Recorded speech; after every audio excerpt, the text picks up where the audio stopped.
அவர் நமக்காய் அளிக்கப்படவே மாசில்லாத கன்னி நின்று நமக்கு என்றே பிறக்கலானார்.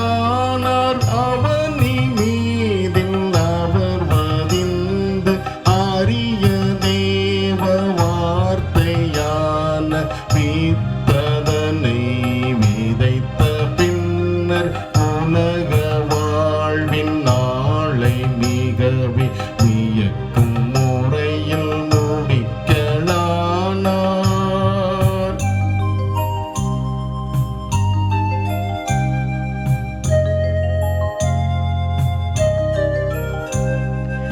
இறுதி உணவை அருந்த இரவில் சகோதரர்கள் யாவரோடும் அவர் அமர்ந்து நியமனத்தின் உணவை உண்டு.